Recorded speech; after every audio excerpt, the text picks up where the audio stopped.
Flags across the Capitol are at half-staff this morning in remembrance of civil rights icon John Lewis. The longtime Georgia congressman passed away Friday night after a battle with pancreatic cancer. He was 80 years old.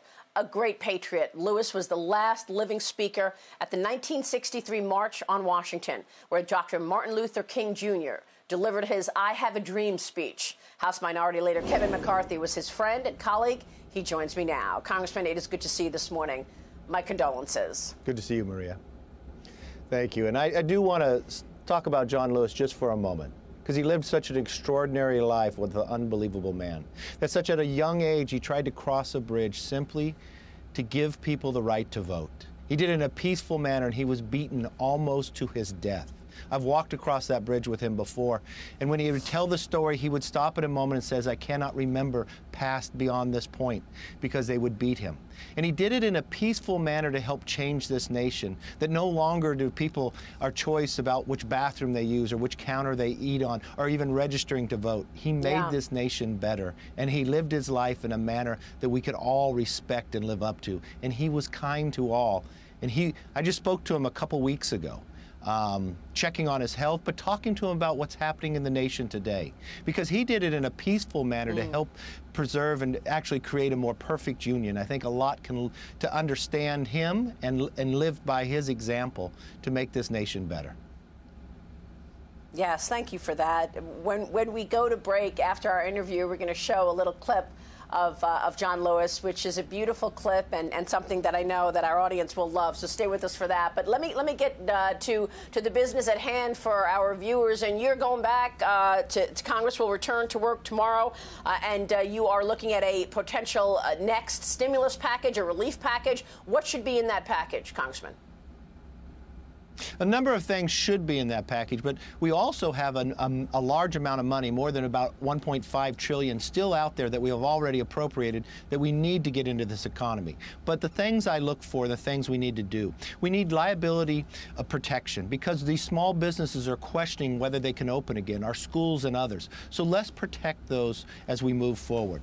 Let's also look at any time you're using federal money, it shouldn't give you de-incentivize the ability to work. We've made a mistake where we overpaid on unemployment insurance, where now it's hard for people to come back to work because they're making more on unemployment than they can working. So we've got to straighten that out as we move forward. I would look at places that we should prioritize the safety when it comes to child care or for our children, our teachers inside schools. And then I would look at the supply chain. If we learn nothing from this, not the lies of China, but bringing those jobs back to America, but also our supply chain itself, not being beholden to China for so much of our critical minerals and others. Let's find a way that we improve it here. And for our stockpiling, I would do that in a different manner, working with the private sector to stockpile it.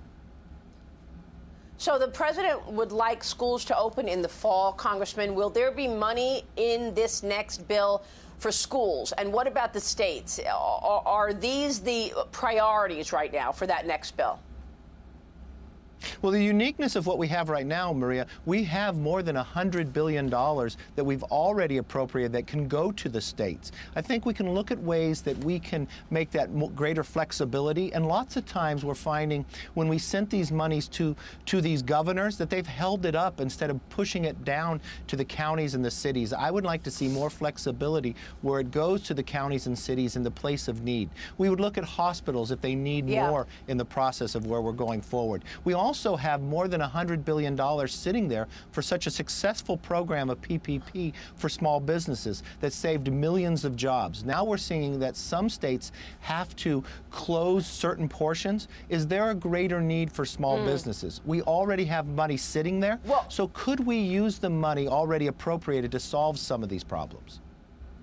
Sure, I understand, but you know, the Democrats are pushing back on the president saying he wants to open schools, and I wonder how much of this is politics, although, you know, it is scary for parents to say, we're going to send our kids back to school, and we don't know what the situation is in terms of the coronavirus. We're seeing spikes across the country. Here's what President Trump told me just recently when I interviewed him at the beginning of this pandemic. Listen to this.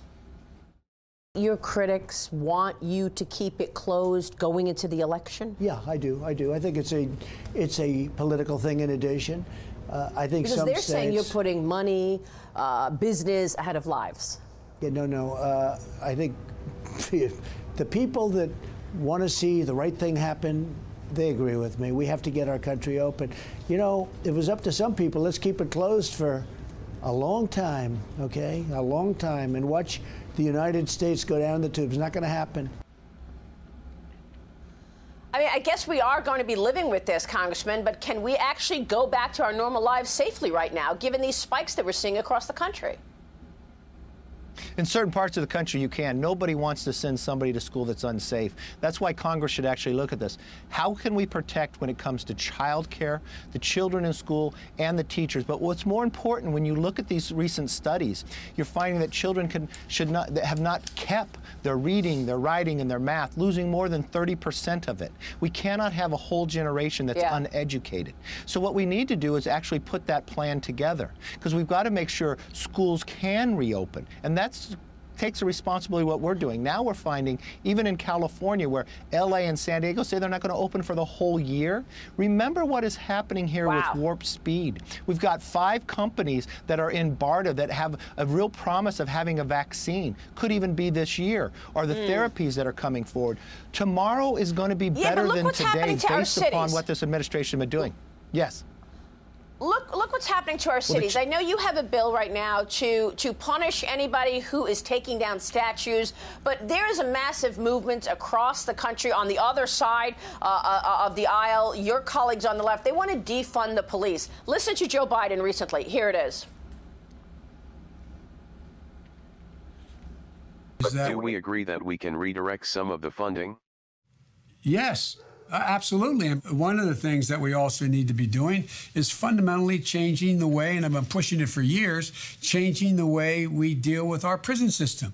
It should be a rehabilitation system, not a punishment system. Well, what does that mean, Congressman? Because we are seeing this bail reform in New York allow criminals back on the street, and that's one of the reasons crime is skyrocketing. What is your responsibility as the leader of the GOP to get law and order back in place in this country? Well, every American should be scared right now, because what you just showed the country was Joe Biden said, yes, he is for defunding the police. You got Congresswoman Omar, who wants to dismantle America. Then you got Nancy Pelosi, who's allowing him to destroy America from statues and on.